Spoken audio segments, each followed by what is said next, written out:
jahon chempionatlari, bu Osiyo kuboklari bu juda katta maktab. O'zi futbolchining eng og'ir davri bu tayyor mahsulot deyishimiz mumkin. Hamma ham yamal yoki boshqa bo'lmaydi. O'sha ko'p ish qilib qo'ydim. Men tayyor futbolchiman. O'zbek futboliga legioner futbolchilar ko'payib ketmoqda. Hammasi ham sifatli emas va afsuski start biz kutgandek bo'lmadi. Futbolchilaringizni o'g'lim deya murojaat qilasiz. Futbolchilarga bo'lgan munosabatingiz javobsiz qolmaydi. Faqatgina urib Jamoliddin Rahmatullayev tunni uxlamasdan o'tkazib, o'yindagi holatlarni o'rganib chiqadi. O'zimdan o'tganini o'zim bilaman.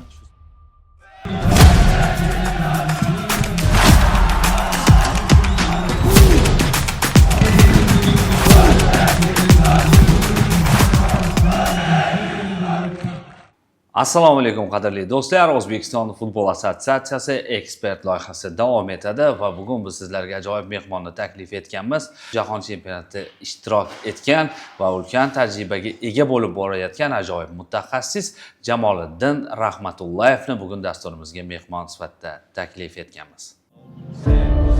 Do'stlarga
Jamoliddin aka, assalomu alaykum. Bugun taklifimizga yo'q demasdan kelganingiz uchun alohida minnatdorchilik bildiramiz va o'ylaymanki bugungi suhbatimiz ajoyib tarzda o'tadi. Keling, dastur avvalida fikrlaringiz bo'lsa, marhamat. Sizni eshitamiz. Avvalambor taklif uchun katta rahmat. O'zi hozir sizni ushbu sonni efirga berganimizda Jamoliddin Rahmatullayev kim deydiganlar ham topiladi aslida. Lekin biz bilamiz, siz ulkan yo'lni bosib o'tayotgan ajoyib mutaxassis hisoblanasiz. Jahon chempionatiga chiqib borish va mana shular xususida bugun to'liqroq gaplashamiz. Jamoliddin Rahmatullayevning murabbiylikka kirib kelish yo'li qanday bo'lgan? Demak, murabbiylikka kirib keladigan bo'lsa, men erta murabbiylikni boshlaganman. Nimagaki futbolchilik faoliyatimni ham erta yakunlashga sabab bo'lgan. Yorqin bo'lmasa-da, o'sha futbolchilik faoliyatimda Oliy liga jamoasi Lokomotiv hamda o'sha Andijon jamoasi hamda 2005-yillarda Surxondaryoda debyutant bo'lgan To'palang jamoasi bo'lgan Superligada. Shu jamoalarda 2005 hamda 2008-yilga qadar faoliyatimni yuritganman va o'sha ketma-ket jarohatlar sababli o'sha erta futbolni yakunlashga qaror qilganman va qisqa vaqtdan so'ng o'sha murabbiylikka, baribir chunki futbol ichida yurgan odam juda qiyin, o'sha jarohat davrlarida ham juda qiyinchiliklarga yuz kelganmiz. Qanaqaki futbolchi bo'lish o'zi juda murakkab, bilamizki, futbolda nonini yeyish ham o'zi juda qiyin. Boringizni berasiz, o'sha yoshligingizni ham berasiz qayerdadir va o'sha ayrim sabablar bilan futboldan chetda qolganimda juda nafaqat o'sha jismoniy jarohat, ruhan tomonda ham muammolar bo'lgan. Qaysi ma'nodaki siqilib, anaqa shu sababli menga shunaqangi imkoniyat bo'lgan. Murabbiylikdan taklif bo'lganda futbolga qaytish imkoniyatini juda ham xursandchilik bilan bajonidil o'sha qabul qilganman. Lekin menda qanchalik bu narsa o'xshaydi, jumboq edi. O'zim uchun ham juda qiziq chaqiruv bo'lgan va o'sha 2011-yilda hozirda o'sha Chig'atoy futbol bazasida faoliyat olib boradigan Spartak Toshkent jamoasi bo'lardi. Shu jamoada o'sha yoshlar bilan murabbiylik faoliyatini boshlaganman. Hozir aytib o'tganimdek, futboldan biroz uzoqroq vaqt qolgan, chetda qolgani sababli juda ham ishtiyoq bilan boshlaganman. O'zimga manzur bo'lgan ishimga juda ham berilib ketganman. Shu yoshlar bilan murabbiylikni boshladim. Keyin 2019-yildan Bunyodkor o'sha futbol akademiyasida chaqiruv bo'ldi, taklif bo'ldi. Ish faoliyatim 2019-yildan demak Bunyodkor futbol akademiyasida davom ettirdim. Shu yillarda 2020-yilda keyin o'sha U17 jamoamizni yig'ilayotganda terma jamoa, hammaga ma'lumki, bu terma jamoada Server Jeperov bosh murabbiy edi. Va shu Server Jeperov bilan biz o'sha murabbiylik kurslarida birga o'qiganmiz va o'sha kurslardan so'ng o'sha jamoada birga ishlamoqchiligini va shu jamoani shakllantirishda birgalikda o'sha yordam berishimni so'radi. Va albatta bu men uchun yana keyingi bir qadam. Bu har bitta inson borki, terma jamoada ham futbolchi sifatida, ham murabbiy sifatida bunaqangi katta faxr hissini nima deydi, hammaning orzusi bunaqangi imkoniyatni qo'yib yuborish to'g'ri ham bo'lmasdi. Albatta men bu taklifga labbay deb javob berdim va shu faoliyatimizni birgalikda boshladik. Qadrli do'stlar, ayni damda Jamoliddin Rahmatullayev O'zbekiston U18 terma jamoasi bosh murabbiyi hisoblanadi. Qariyb 11 yildan keyin O'zbekiston U17 terma jamoasini jahon chempionatiga olib chiqdingiz va buning mas'uliyati qanday edi? Siz ushbu jamoaga kelguncha yordamchi murabbiy sifatida ko'rinish bergan edingiz va bosh murabbiy bo'lib birdaniga bunday natijani ko'rsatish bu ulkan qandaydir mashaqqat talab qiladigan jarayon edi. Mana shular xususda. To'g'ri ta'kidlab o'tdingiz. Yoshlar, ayniqsa shu u paytda U16 terma jamoasi bo'lardi, Osiyo kuboklarida ishtirok etadigan. Nafaqat jahon chempionatidan, balki o'sha Osiyo kuboklaridan ham biz chetda qolayotgandik so'nggi yillarda. Shu sababli biz Osiyo kubogiga saralash musobaqasini Toshkentda o'tkazdik va guruhimizda o'sha Osiyoning eng yuqori o'rinlarda yuradigan o'sha Janubiy Koreya jamoasi bilan bir guruhda edik. Chunki biz uzoq yillik tanaffusdan so'ng bu Osiyo kubogiga harakat o'sha saralash musobaqasida bo'lganimiz sababli bizdan yuqori savatchada shu jamoa bor edi. Shu sababli saralash musobaqasida biz o'z uyimizda Bruney hamda Janubiy Koreya bilan o'tkazdik va ikki uchrashuvda g'alaba qozongan holatda o'sha Osiyo kubogiga o'sha orzu qilib kutilgan Osiyo kubogiga yo'l oldik. Osiyo kubogi Tailandda bo'lib o'tdi. Guruhimizda Hindiston, Vyetnam hamda Yaponiya o'sha musobaqaning g'olibi hisoblangan Yaponiya jamoasi edi. Biz o'sha Yaponiya bilan dastlabki uchrashuvda durang hisobida 1-1 hisobida o'ynadik va qolgan ikki uchrashuvni g'alaba qozonib, guruhda Yaponiya bilan 7 ochko qo'lga kiritgan holatda keyingi bosqich yo'llanmasini qo'lga kiritdik. U paytlarda jahon chempionatiga 4 ta jamoa yo'l olardi. Shu sababli biz keyingi uchrashuvni keyingi guruhni g'olibi, chunki biz ikkinchi o'rin bilan chiqqanimiz sababli o'sha Saudiya Arabistoni birorta ham mag'lubiyatga, hatto durang natija ham qayd etmagan Saudiya terma jamoasiga qarshi o'tkazishga to'g'ri keldi va o'sha chorak finalda 2-0 hisobidagi g'alaba o'sha bizni yarim finalga hamda o'sha jahon chempionati yo'llanmasini berdi. Jamol aka, ichki hissiyotlar qanday bo'lgan? Baribir 11 yildan keyin natija ko'rsatish, terma jamoani jahon chempionatiga olib chiqish, murabbiyning ichki hissiyotlari qanday bo'ladi o'sha vaqtning o'zida? To'g'ri ta'kidlab o'tdingiz. Bu narsani til bilan aytib bo'lmaydi. Hozir shu narsalarni aytib beryapman. To'g'risi men xuddi kechagidek juda ham hayajonlanib, o'zimdan, ichimdan juda ham bir hislarni his qilib turibman. O'zi bu Osiyo Kubogi ham men uchun dastlabkisi bo'lgan. Bunaqa katta musobaqani hozir ta'kidlab o'tganingizdek, shu sababli o'sha musobaqadan oldin, o'sha musobaqa jarayonida, o'yin mobaynida, o'yindan keyin o'sha jahon chempionatini qo'lga kiritgan o'yinimizdan keyingi emotsiyalarni video tasmaga olgan o'sha AFK dan ham barcha saytlardan ketgan, o'sha yerda ham ko'rish mumkin. Juda ham emotsionalli, juda ham emotsiyaga boy his-tuyg'ular bo'lgan. Futbolchilarimiz uchun, murabbiylar shtabi uchun va albatta o'sha orzu qilib kutgan vatandoshlarimiz uchun, chunki har qanaqa tabriklar, bir hissiyot bilan bizni o'shanda g'alabalar bilan tabriklashgan.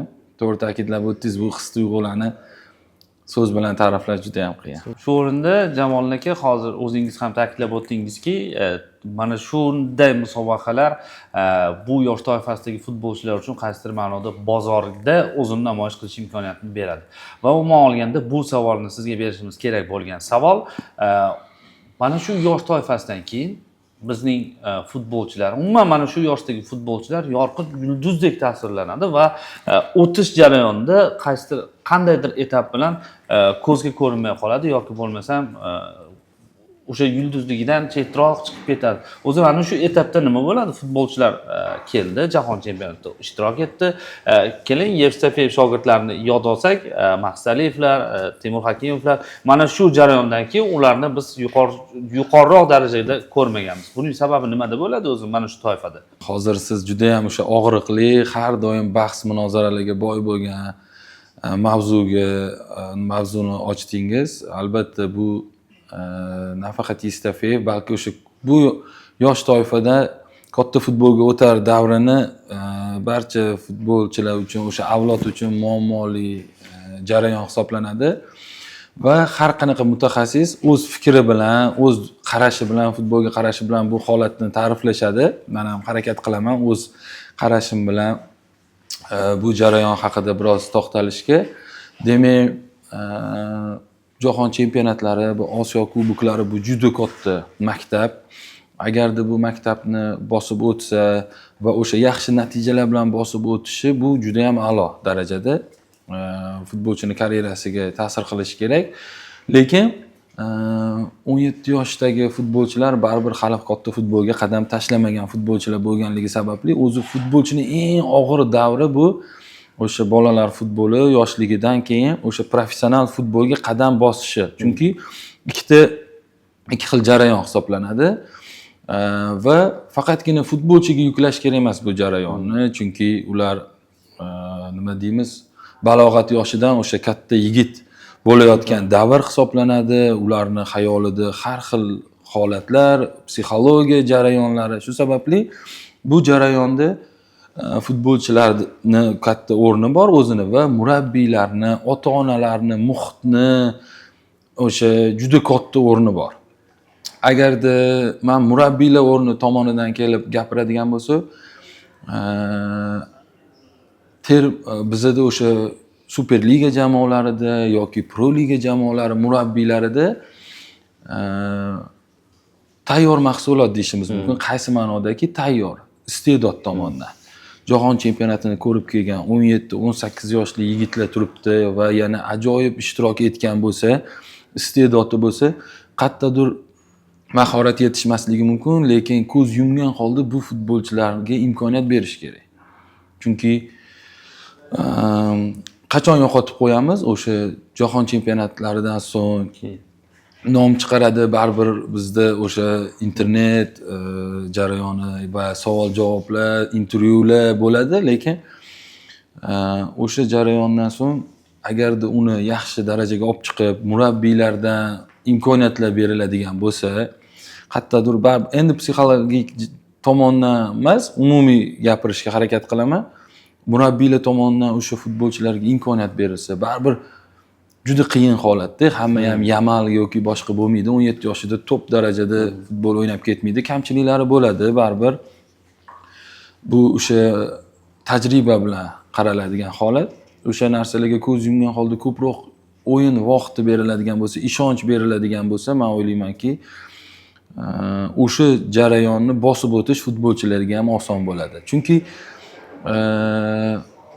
baribir tan olishimiz kerak, har qanaqa futbolchi jahon chempionatida ishtirok o'tib kelgandan keyin ularni xayolida o'sha ko'p ish qilib qo'ydim, men tayyor futbolchiman, qani menga hech kim imkoniyat bermayapti degan tushuncha bo'ladi-da baribir. Chunki bilan ichida yuramiz, psixologiyasini bilamiz-ku. Ularga darhaqiqat qayerdadir o'yin vaqti bersak va uni ozgina biza to'g'irlab boradigan, sayqallab boradigan bo'lsa, u futbolchi o'sha katta futbolchi bo'lib o'sishi mumkin. Lekin hozir ko'p holatda ko'ryapmiz, baribir o'zbek futboliga legioner futbolchilar ko'payib ketmoqda. Hammasi ham sifatli emas. O'sha ko'p murabbiylar yoshlarga bergan imkoniyatida, chunki juda ham katta mehnat turibdi-da. Agar siz yoshlar bilan o'ynamoqchi bo'lsangiz, uni psixologiyasi bilan ishlashingiz kerak, taktik tomondan va juda ko'p holatini ustida ishlashingiz kerak. Uni o'rniga tayyor legioner olib kelsangiz, osongina u o'ynab ketish mumkin. Lekin bu ham fakt emas, chunki ko'ryapmiz juda ko'p legionerlarni butun mavsum davomida 2-3 ta o'yin o'ynab, mavsumni yakunlamoqchi. Shu sababli men o'ylaymanki, agarda murabbiylar tomonidan ishonch bo'ladigan bo'lsa va ularni qattiq qo'llik, chunki baribir yosh 17-18 yosh futbolchilar bilan psixologik tomondan ham ishlash kerak. Chunki bu biza majburmiz. Shu sababli agarda imkoniyat beriladigan bo'lsa, ularda o'sha yo'qotib qo'ymaymiz. Chunki iste'dodlar juda ko'p. Buni biza o'sha Yestafeyev davridagi avlod bilan bizni o'sha 2006-yilda tug'ilgan yigitlar ichida juda ko'p iste'dodlar. Mana hozirda Islom Ismoilov o'sha 2008-yilda tug'ilgan futbolchilar ichida ham qancha iste'dodlar. Agarda biz bularga imkoniyat beradigan bo'lsa, hech qaysi legioner futbolchidan kam bo'lmaydi. Lekin o'sha jarayonda ozgina mashaqqat va futbolchilarning ustida ishlash o'zbek futboli uchun juda ko'p iste'dodlarni katta futbolchi bo'lishiga yordam beradi. Futbolchining ruhiyati masalasida gaplashar ekanmiz. Baribir o'sha siz ishtirok etgan jahon chempionatini yod olmasak bo'lmaydi. Chunki har qanday murabbiy uchun ham, futbolchi uchun ham katta bir yirik turnirga borish, jahon chempionatiga borib, birinchi turda yirik mag'lubiyatga uchrash va futbolchilarni qaysidir ma'noda anchagina ruhiy tushkunlikka tushirib qo'yadi.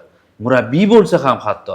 Ammo siz ana shu yo'ldan bosib o'tdingiz va 2023-yilgi jahon chempionatida birinchi uchrashuv Mali bilan bo'lgan bahsda 3-0 hisobida mag'lubiyatga uchradingiz, lekin jamoani ruhlantirib, guruhdan olib chiqib chorak finalga qadar jamoani olib bordingiz.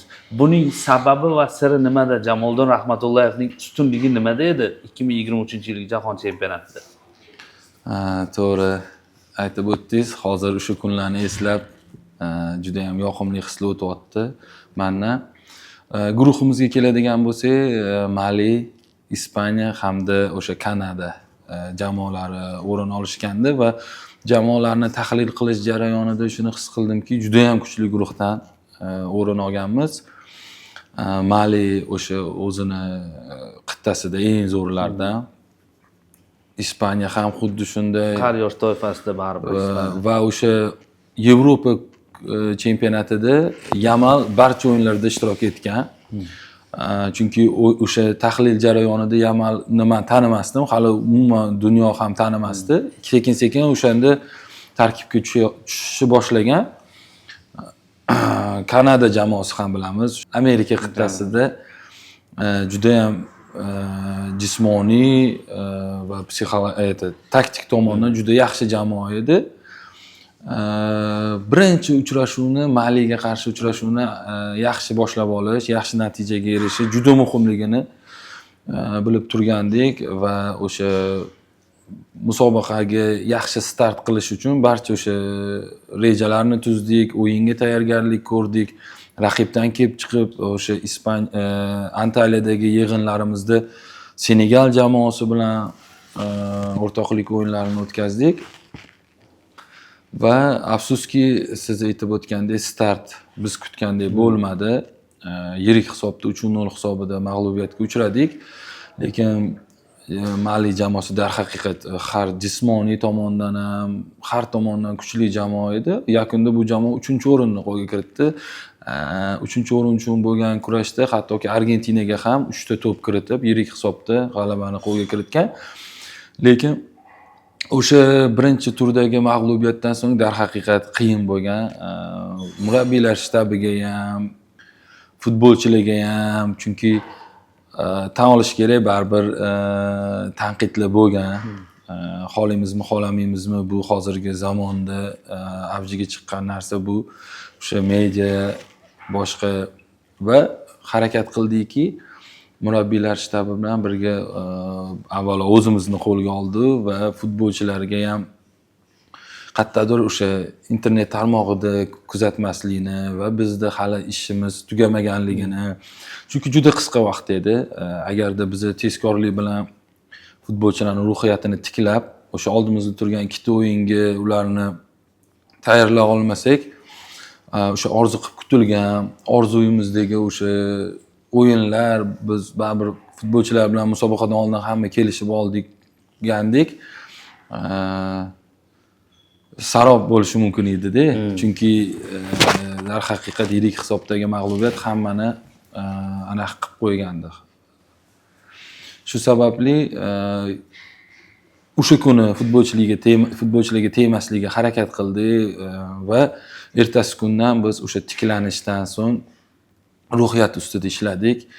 Hammasi hali o'zimizni qo'limizdaligi, oldimizda ikkita o'yin turgani, bu ikki uchrashuvda o'sha g'alaba qozonadigan bo'lsak, hech qanaqa shak shubhasiz biz keyingi bosqichga chiqishimiz mumkinligini, bizani orqamizda o'sha vatanimiz turgani, ota-onalarimiz, prezidentimiz, assotsiatsiya o'sha kuni o'sha uchrashuvdan so'ng ham assotsiatsiya rahbariyati tomonidan telefon qilib o'sha xuddi shu so'zlarni biz futbolchilarga topgan so'zlarni ular bizaga, murabbiylar shtabiga topa olishdi-da. Chunki shu suhbatdan keyin ancha men o'zimni qo'lga olib, o'zimga bo'lgan ishonchim ham ortdi. Bu narsa futbolchilarga ham o'tdi va oldimizda ikkita o'yin bor edi. Yigitlarga o'sha katta rahmat aytaman. Hozir imkoniyat bo'lganda darhaqiqat o'zligini qo'lga olishdi. Hech qanaqa tushkunlikka tushib, bir qo'lligini tushirib yorishmadi. Keyingi uchrashuvda Kanadaga qarshi uchrashuvda ishonchli o'yin ko'rsatishdi va yirik hisobda 3-0 hisobida o'z foydamizga hal qildik. Ana endi o'sha ruhiyat ham ancha joyiga tushdi va oldimizda Ispaniya turuvdi. Ispaniya bilan ijobiy natija, hatto o'sha durang natijasi ham bizni keyingi bosqichga olib chiqishi mumkin edi, lekin buni oldindan bilmasdi. Lekin biz o'sha uchrashuvda durang uchun maydonga chiqmadi, futbolchilarning ko'zi yonib turgandi. Baribir tan olish kerak, Ispaniya futboli juda yuqori darajada. Afsuski o'sha o'yinning dastlabki daqiqalarida biz ikkita to'p o'tkazib yubordik. O'sha o'yinni men eslayman. O'yinning burilish qismi bu, chunki Indoneziya juda issiq davlat bo'lganligi sababli har 25 daqiqada, yarim soatda suv ichib olish uchun vaqt beriladi futbolchilarga. Xuddi shu holat o'yinning burilish qismi bo'ldi deb o'ylayman doim. Va futbolchilarni chaqirdi. Suv ichishayotganda o'sha maydondagi xatolarni ko'rsatish uchun qo'limga maket aytamiz doskasini oldim. Ko'rsatmoqchimanki, bolalar ko'rishmayapti. Chunki o'tdi o'sha holat 2-0. Bu maket doska bizga yordam bermaydi. Shu sababli buni yonga qo'ygan holda o'sha futbolchilarning ruhiyatiga kirishga va o'sha so'zlar topishga harakat qildimki, ularning yuragiga yetib borishga. Shundan so'ng biroz o'sha ko'zligi yonganini his qildim. Yigitlar bilan davayt bizada so'nggi imkoniyat bo'lishi mumkin bu deb gaplashib olganimizdan keyin bu uchrashuvni ko'rgan odam ko'rishi mumkin. Darhaqiqat shu holatdan so'ng futbolchilar raqibga bosim o'tkazishni boshladi. O'sha yuqorida raqibga bosim uyushtirganimizdan raqib o'sha birinchi bo'limda xatoga yo'l qo'ydi va biz hisobni qisqartira oldik. Va ikkinchi bo'limda chiqdik. O'sha o'yin statistikasi juda ham ko'p anaqa internet tarmoqlarida ham ko'rsatib borildiki, qaysi tomondan o'zi odatda Ispaniya terma jamoasini to'pni nazorat qilish bo'yicha har qanaqa jamoada ustunligini bilamiz. Biz 60-daqiqadan so'ng to'p nazorati ham boshqa statistika tomondan ham bizni foydamizda edi. Va hisobni tenglashtirdik, hattoki g'alaba qozonish uchun imkoniyat bo'ldi, darvoza to'sinlari. Yakunda durangga erishdik. Bu esa o'sha bizni keyingi bosqichga chiqishga, o'sha mashhur Angliya bilan bo'lib o'tgan o'yinga bizni o'sha guruhdan keyingi bosqichga olib chiqishga yetarli bo'ldi. Jamol aka, shu o'rinda sizni ham biz emotsiyali murabbiy sifatida bilamiz. Yaqinda o'tgan oydagi yig'in davomida jamoangiz bilan Ozarbayjonga qarshi xalqaro o'rtoqlik bahsida o'ynadinglar va futbolchilaringizni o'g'lim deya murojaat qilasiz. Bu futbolchilar va murabbiy o'rtasidagi qanday bog'liqlikni tasvirlaydi? Ya'ni barcha futbolchilarni o'g'lim, agar xato qilib qo'ysa o'g'lim, bolam bunaqa emas, bunaqa qilgin degan ko'rsatmalar berasiz. Bu qanday bolalarni ruhlantirish, yana nimalarni anglatadi bu? Endi murabbiy biza o'zi doim aytamizki, murabbiy otadek, ikkinchi ota yoki otadek aziz. Bu-da biza buni to'g'ri so'zlar, lekin jarayonga keladigan bo'lsa, hamma ham savol bor-da, shunaqa bo'la oladimi? Men har doim o'sha ishlagan jamoalarimda darhaqiqat har bitta futbolchini individual yaqindan tanishishga harakat qilaman va o'sha har bitta futbolchiga juda ham ko'p suhbatlashaman futbolchilar bilan. Yakka holda individual suhbatim juda ko'p bo'ladi.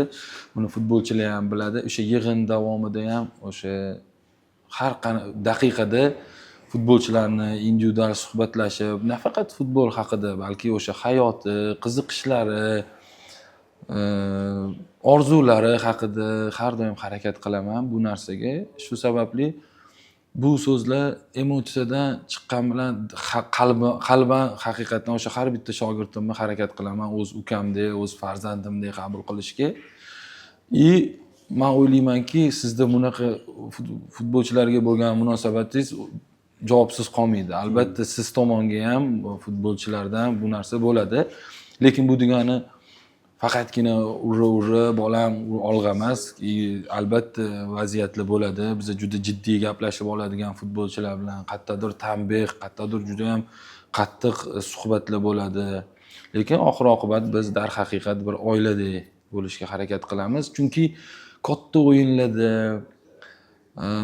katta yuqori musobaqalarda agar sizni jamoangizda hamjihatlik bo'lmasa, ruhiyat bo'lmasa, bu uchrashuvlarni imkoni yo'q g'alaba qozonishga. Shu sababli nafaqat taktik, jismoniy tomondan, balki biz o'sha ruhan tomondan, chunki bu ruhiyat bu yosh toifasidagi yigitlarda juda katta rol o'ynaydi. Jahon chempionati Angliya bilan bo'lgan o'yinni barchamiz eslaymiz. Bir qarashda hammasi o'z o'rnida, joyida ketayotgandek, ammo uchrashuv so'ngida bo'lib ham bosh murabbiyning qizil kartochka olib, maydon tashqarisiga chiqib ketishi bu nima bilan bog'liq bo'lgan edi? Albatta, bu savol juda ham ko'p bora berilgan. Odatda Hazalomuz tomonidan beriladi bu savol, lekin menga juda ham og'riqli bu savol. Chunki nimaga deydigan bo'lsa, mana shu holatdagi emotsiyamni jilovlay olmaganim juda ham qimmatga tushgan. Endi sizga o'sha holatda aytib o'taman.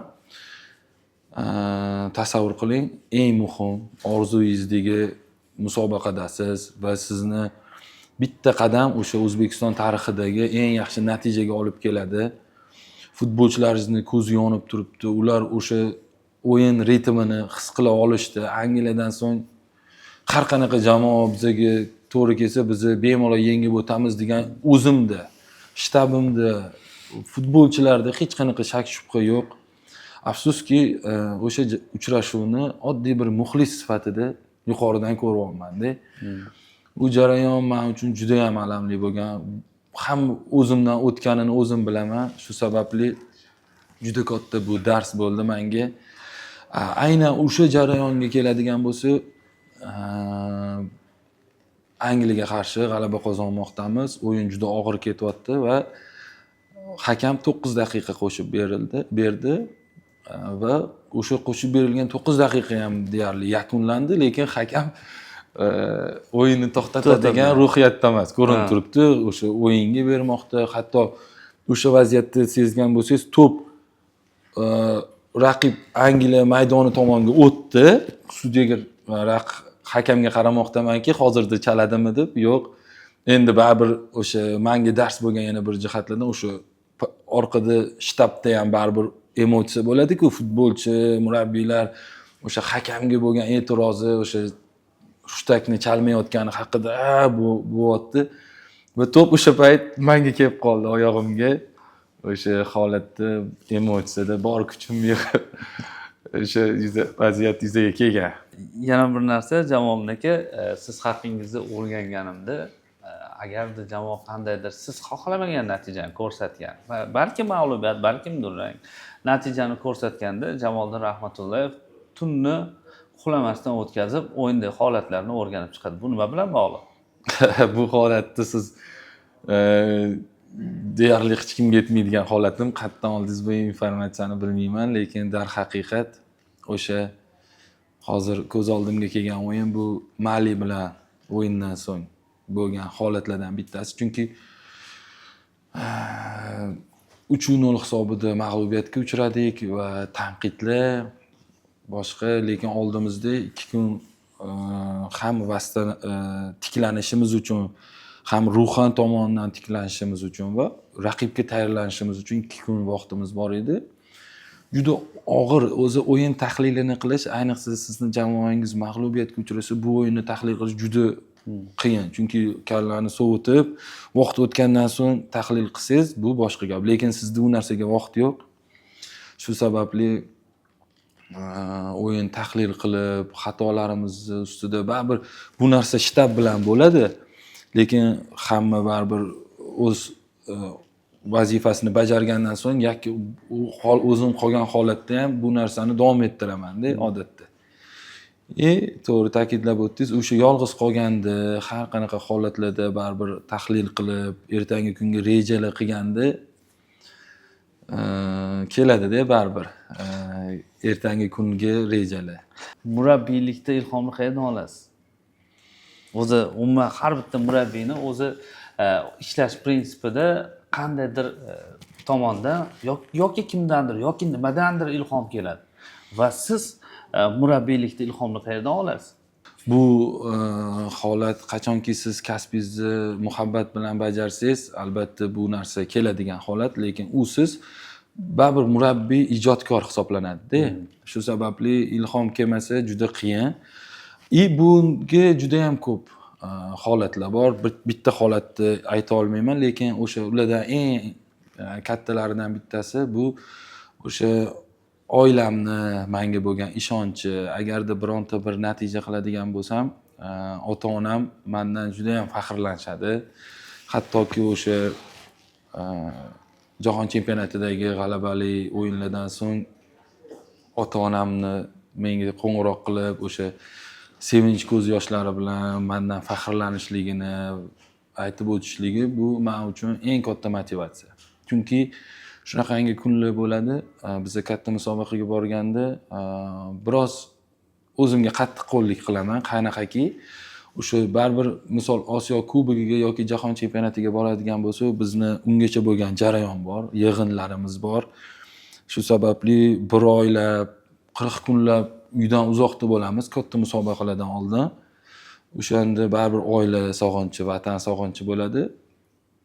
O'sha muhim o'yinlardan oldin oilam bilan hattoki qo'ng'iroqlashmay turaman. Buni oilam a'zolari ham bilishadiki, bezovta qilishmaydi. Chunki o'sha diqqatim buzilmasligi uchun. Chunki baribir hammamiz insonmiz, xalq bilamiz, o'zbek xalqi bolajon xalq, ota-onaga bo'lgan muhabbat. Shu sababli shu o'yinlardan so'nggi suhbatimiz juda ham bizani ixtirosli bo'ladi. O'sha holatda ota-onamni menga bo'lgan o'sha ishonchi, faxrlanishi, men yana ham o'sha harakat qilamanki, ota-onam, xalqimiz hamma bizdan faxrlanishi uchun Shu faqatgina Ilhom motivatsiya, ilhom beradi bizga. Jamoliddin aka 2023-yilgi jahon chempionati umuman sizning faoliyatingizda o'chmas iz bo'lib qoldi. Osiyo Kubogi, jahon chempionati va Jamoliddin Rahmatullayevning bugungi kundagi kuchli va tajribali mutaxassis ekanligini qaysidir ma'noda isboti. Shu o'rinda savol bermoqchiman. Jamoliddin aka, 2023-yilgi jahon chempionati sizda qanday xotiralar bilan qoldi? Va jahon chempionatini bugun qanday eslaysiz?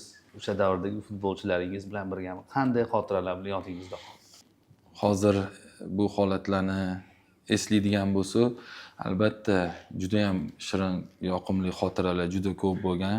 Chunki birinchisi o'sha bu haqida suhbatlashdik. Og'ir uchrashuvdan keyin bir oila bo'la olganimiz.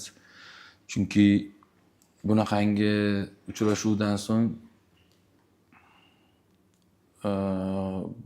hamma murabbiylar shtabi bitta mana shundoq bo'lgan holda o'zimizni qo'lga oldi. Futbolchilar, hattoki shunaqa holat bo'ldi.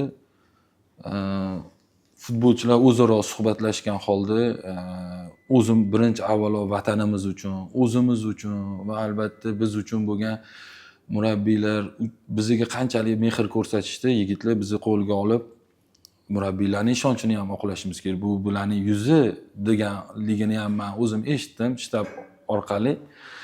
Bu juda katta narsa-da. Siz qachonki bir oila bo'la olsangizgina bu narsalar o'tadi.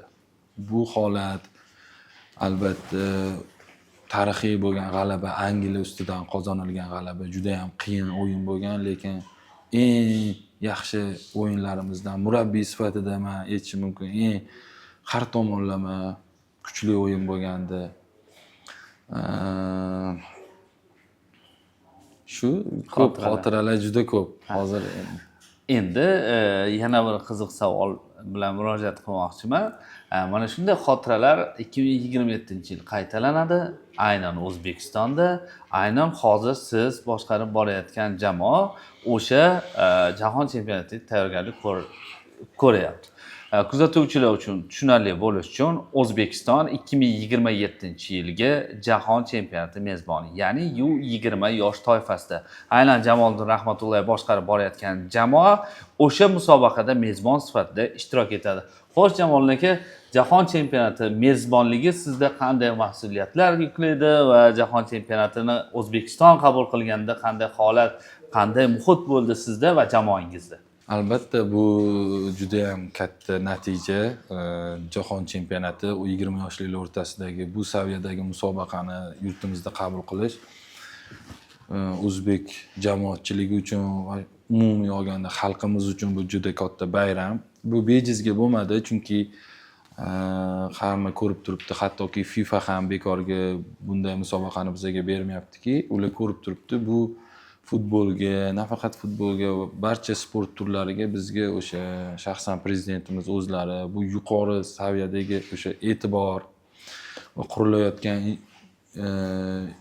maydonlar, barcha sharoitlar va bungacha bo'lgan o'sha futzaldagi jahon chempionati a'lo darajada bo'lib o'tdi. Shu kunlarga kelayotgandik va ajoyib xushxabar e'lon qilinganda albatta hayajonli bo'ldi, chunki ko'z oldimizga keltirdi. O'sha minglab maydon to'la, stadionim to'la xalqimiz ko'z o'ngida o'ynash bu juda ham yoqimli va albatta o'sha mas'uliyatli holat. Men o'ylaymanki, men o'zim shaxsan o'zim keladigan bo'lsa, oldingi Jamoliddin Rahmatullayevdan ko'ra tajribaliroqman. Buni futbolchilar bilan gaplashganda ham aytib o'tdimki, sizlarda o'sha 3 futbolchi bor-da, menda Azizbek To'lqinbekov, Karimov Behruz hamda Abrayev Quvonchbek. Bular 2007-yilda tug'ilgan, shu terma jamoa, U18 terma jamoasi a'zosi, lekin men bilan 2006-yilda akalari bilan ham o'sha Osiyo Kubogini ham, jahon chempionatini ham ko'rgan futbolchilar hisoblanishadi. O'sha futbolchilar bilan jahon chempionatiga mezbonlik qilishimiz haqida suhbatlardan birida aytib o'tdimki, hazilomuz qilib, sizlarga katta bir o'zbek tilida qanaqa bo'ladi? Premustyiylar bor. Bosh murabbiylar bu qadamni bosib o'tgan va sizlarni ichinglarda o'sha 3 futbolchi borki, bu o'sha jahon chempionatini ko'rgan, katta jamoalar bilan o'ynab natija ko'rsatgan, lekin biz bu 4 kishi yoki o'sha shtabdagi insonlar bilan hech nima qila olmaymiz. Biz hammamiz bitta kuchimiz, bir-birimizni to'ldiramiz va o'sha eng yaxshi o'yinlarimizni o'sha paytda qila olmagan. Chunki baribir o'sha jahon chempionatidan biz bundan ko'proq narsa qilishimiz mumkin edi deb qaytganmizda, chunki Fransiya bilan o'yinda biz bolalar 100% o'ziga ishongan holda, hatto o'sha o'yindan so'ng ham biz bu uchrashuvda g'alaba qozonishimiz mumkin edi deb qaytishgan edi-da. Endi o'sha narsani davom ettirish, o'sha payt qila olmagan ishimizni yana ham bizda motivatsiya kuchliroqki, undan ko'ra uzoqroqqa borish, o'sha yurtimizda bo'ladi, hattoki g'oliblikni qo'lga kiritish. Shu sababli juda ham iliq suhbatlar bo'ldi, yoqimli suhbatlar bo'ldi bu mavzuda. Va kutyapmiz. Albatta.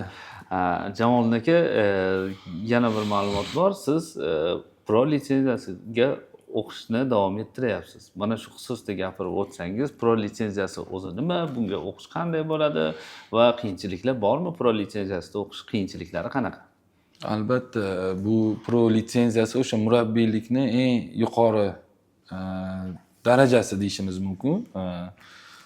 O'sha eng yuqori pro litsenziyasiga o'qish davom etmoqda. Nafaqat bir o'sha diplom uchun emas bu, balki o'sha yangi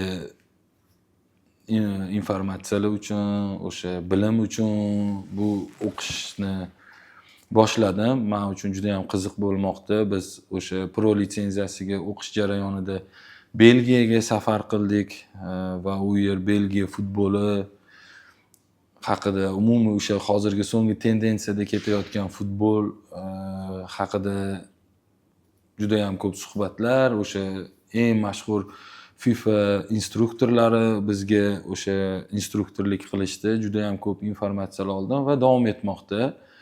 Guruhimiz ham juda ham yorqin guruh hisoblanadi. O'sha yaxshi murabbiy, yaxshi futbolchilik faoliyatida o'ynagan futbolchilar, hozirda yaxshi darajada ishlayotgan murabbiylar bilan birgalikda o'qimoqdamiz. Juda ham qiziq bo'lmoqda.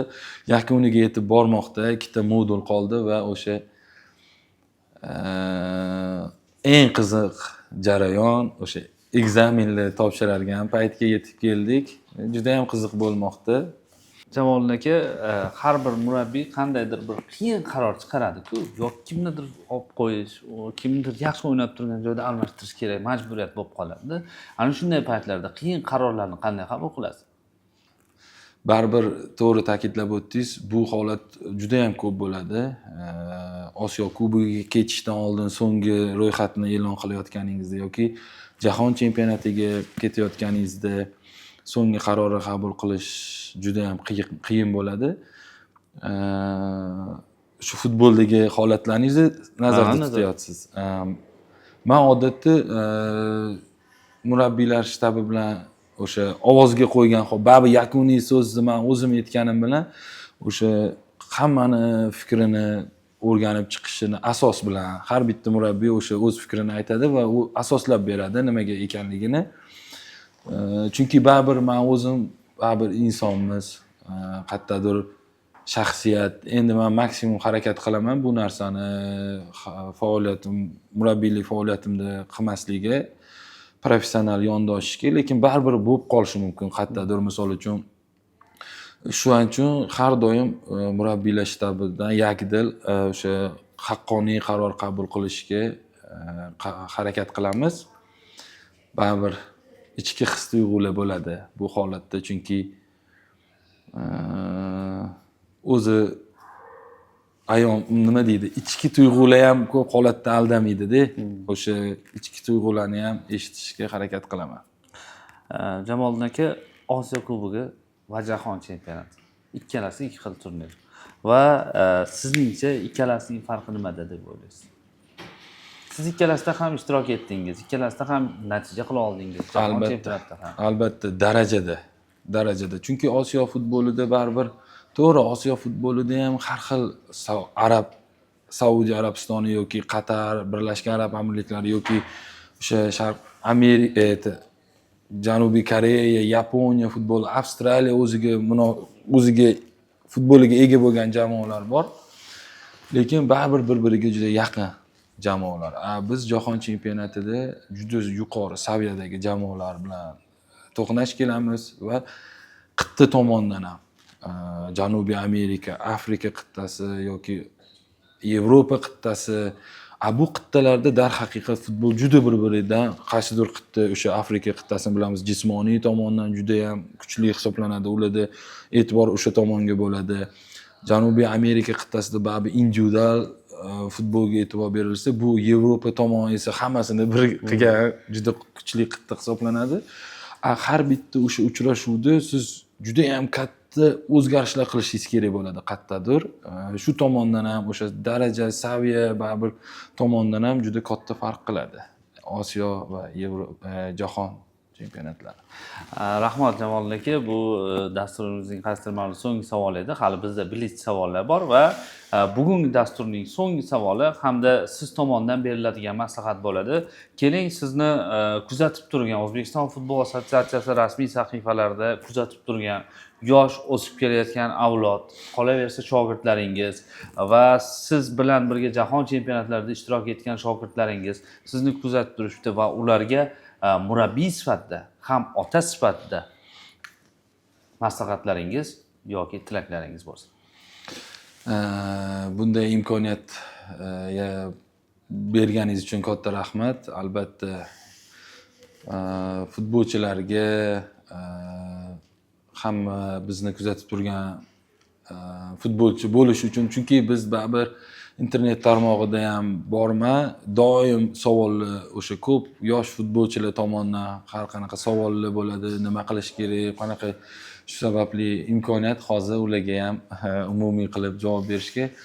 Har qanaqa holatda mehnat qilishdan to'xtamanglar, o'zingizlarga ishoninglar. Albatta ishonch bu juda katta qadam hisoblanadi. Bironta bir ishni bajarish uchun mehnat qilish kerak, chunki har qanaqa talant bo'lishimiz mumkin, lekin agarda biz mehnat qilmasa, bu hech qanaqa bizga imkoniyat, natija bermaydi. Va hozirda ko'rib turibmizki, katta futbolchilar barchasi o'sha tartibli hayot tarziga ega futbolchilargina o'sha top darajada futbolchi bo'la olishyapti. Abbosbek Fayzulloh, Abduqodir Husanov, Shomurodov, Eldor, bularni biz bilamizki, juda ham tartibli, o'sha yoshligidan ilmga yoki o'sha doim rejimda bo'lgan futbolchiligini bilamiz va bu bekorga bunday natijaga erishishmayapti, chunki futbol hozir juda ham rivojlanib ketgan. Agarda biz butun borimizni har tomonlama mukammal agar harakat qilmaydigan bo'lsa, futbol bizga qaramayapti, chunki juda ham ko'p futbolchilar. Shu sababli har qanaqa holatda ham harakat qilish kerak, mehnat qilish kerak, ustida ishlash kerak, murabbiylarni eshitish kerak. Men murabbiylik faoliyatimda juda ham ko'p futbolchilar bilan ishlaganman, juda ham ko'p iste'dodli futbolchilar bilan ishlaganman. Afsuski ularning hammasi ham hozirda futbolchi bo'lib faoliyat yuritmayapti, chunki juda muhim hisoblanadiki, o'sha futbolchini hozir aytib o'tgandagi rejim. Chunki har bitta futbolchi o'z vaqtida uxlashi kerak. Qachonki u ertangi kunida juda ham katta foydali agar kun o'tkazmoqchi bo'lsa, yaxshi mashg'ulot o'tkazmoqchi bo'lsa, bu holatga u tayyor bo'lish kerak. Unda tiklanish bo'lgan bo'lish kerak kechagi kundan so'ng. Bu uchun esa albatta o'sha bu uyqu juda ham muhim rol o'ynaydi. Afsuski hozirgi eng katta futbolchilarda bo'layotgan muammo o'sha eng kerak jarayonda uyquni biz o'sha har xil telefonlarga yoki boshqa narsaga berilgan holda o'tkazib yuboramiz. Va afsuski o'sha kunduz kuni biz o'sha holatda o'sha uyquni majburmiz, bu bizning organizmimiz. Biz bir kun, 2 kun uxlamay yura olmaymiz. Agar siz kechqurun uxlamasangiz, albatta siz kunduz kuni uxlaysiz. Bu uyqu esa sizga hech qachon kechqurungi uyquni bermaydi. Bu bitta misol. Hattoki demak, pitaniyaga ham, ovqatlanish tartibiga ham shunaqa to'xtalishimiz mumkin. o'z o'sha berilgan ozuqani olmasdan biz har qanday fast food yo boshqa ovqatlarga ham mehr qo'yadigan bo'lsa, bu ham biz uchun futbolchilik faoliyatimizda juda ham katta to'siq bo'lishi mumkin. Bu holatga juda ham ko'p omillar bor. Shu sababli intizom, tartib qilsanglar hammasi yaxshi bo'ladi. Rahmat, ana endi blitz savollarga o'tamiz. Blitz savollar tezkor savollar va tezkor javoblar. Jamoliddin aka, keling, sizning faoliyatingiz davomidagi eng intizomli futbolchi kim bo'lgan? Muhammad Ali Rimov. Xotirangizda qolgan eng chiroyli g'alaba yoki gol qaysi biri? Eng yorqin g'alabalardan biri o'sha hozir aytganimiz Angliyaga qarshi bo'lgan g'alaba. Golga keladigan bo'lsa, doim bu gol haqida ko'p gapiraman va futbolchilarga ham ko'rsatma sifatida ko'rsatadigan Kanadaga qarshi bitta kiritilgan golimiz bor. 3 ta pas bilan biz o'z darvozamiz oldidan o'sha xavfli Amirbek Saidovni birga bir vaziyatga chiqarib yuborganmiz. Demak, hujumni Azizbek To'lqinbekov boshlagan, markazda Ollabergan Karimov to'pni juda ham hozirgi har qanaqa holatda ko'rsatma qilib ko'rsatish mumkin bo'lgan holatda qabul qilib, ajoyib to'p bilan Amirbek Saidovni birga bir chiqargan, birga bir vaziyatga ham chiqish qanaqa bo'lganki, juda ham o'sha hujumchiga xos holatda o'zini taklif qilgan va ajoyib gol kiritilgan. Shu keyingi savolga o'tamiz. Hozir tasavvur qiling, yonimizda butun jamoangiz turibdi. Bunday holat sizda bo'lgan va kuzatuvchilar uchun tushunarliroq bo'lishi uchun butun jamoa yoningizda turibdi va ularni o'yinga tushishdan oldin ruhlantirish uchun aytadigan eng katta motivatsiya so'zingiz qanday bo'ladi? Endi bu holat o'sha vaziyatdan kelib chiqib bo'lishi kerak, lekin mayli harakat qilaman. Futbolchilarga aytadigan so'zlarimdan doimiy emas, ko'p aytadigan so'zlarimdan biri natija bu Allohdan. Biz maksimum harakat qilishimiz kerakki, har qanaqa holatda "Voy, men ko'proq harakat qilsam bo'lardi, men bu vaziyatda mana bunaqa qilsam bo'ladi" demaydigan holatda biz maksimum sababini qilishimiz kerak. Qachonki biz maksimum sababini qilsak, bizning imkoniyatlarimiz juda ham yuqori. Agarda qachonki maksimum harakat qilsak, bizda "Voy, men bunaqa qilsam bo'lardi" degan savol tug'ilmaydi. Biz o'zimizga kerakli natijani qo'lga kiritamiz. Har qanaqa holatda natija Allohdan, olg'a yigitlar. Murabbiy sifatida eng kulgili yoki esda qoladigan voqea nima bo'lgan? Bu haqida ham gaplashdik. O'sha Angliyaga qarshi bo'lgan o'yindagi to'pni tepib yuborganim qaysidir tomondan kulgili, qaysidir tomondan juda ham katta maktab bo'lgan. Jamoliddin aka, va yuqorida qolib ketgan savol, qaysi futbolchingizning g'ayrioddiy odat? Futbolchi murabbiylar shtabi haqida ham gapirsam bo'ladimi? Mayli, keling, murabbiylarning odat xususida. Bizni jamoamizda darvozabonlar bilan ishlovchi murabbiy bor, Ruslan Matniyazov. Juda ham pozitiv inson hisoblanadi. Qiyin o'yinlardan keyin yoki qanaqadir holatda birov tushkunlikka tushsa, bu murabbiy xonamga yakka holda ham kirib kayfiyatni ko'tarishga harakat qiladi va o'sha jamoa ichida ham xuddi shunaqa. Bir kun dengizga bordi jamoa bilan. Hindiston Goa shahrida edi. Birinchi uchrashuvda o'rtoqlik uchrashuvi bo'lsa ham mag'lubiyatga uchradik. Yaxshi o'ynadik, lekin shunaqa bo'ldiki, natija endi keyingi o'yinga biz o'zimiz uchun, ruhiyati uchun, chunki o'rtoqlik o'yinlarida biz natijani birinchi o'ringa qo'ymaymiz. Shu holatda biroz futbolchilar qanaqadir tushkunlikka tushishdan boshqa bo'ldi. U o'sha futbolchilarning ruhiyatini ko'tarishga harakat qildi-da. Plyajga borganimizda, o'sha plyajda o'zini xatti-harakatlari bilan juda ham bir xuddi bir to'lqinni to'xtatmoqchi bo'lgandek holatda futbolchilarga bir anaqa bo'ldi. Keyin uni videoga olishdi yigitlar, hazil-huzul bo'ldi. Shu bitta bir qiziq holatli. Buni doim eslaydigan holatimiz. Futbolchilar bir uchrashib qolsa, boshqa bo'lsa, qiziq holat. Va bugungi dasturimizning hamda blitz savolimizning eng so'nggisi O'zbekiston futboli uchun O'zbekiston futbol assotsiatsiyasining eng katta yutug'i nimada deb o'ylaysiz? bolalar futboliga berilayotgan juda yuqori darajadagi e'tibor. Chunki har qanaqa holatda poydevor turadi. Har bizni uy qurayotganda ham birinchi navbatda fundamentiga, poydevoriga e'tibor qaratamiz. Shu sababli men o'ylaymanki, bu narsa juda katta yutuq o'zbek futboli uchun.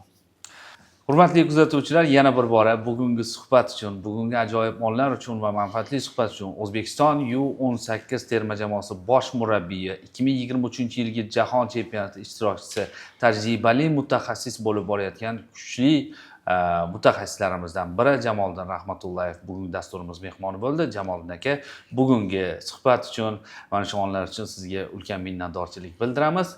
Va siz aziz do'stlarimizga esa doim aytar so'zimiz: o'zingizni ehtiyot qiling, salomat bo'ling. Omonlikda ko'rishguncha omon bo'ling.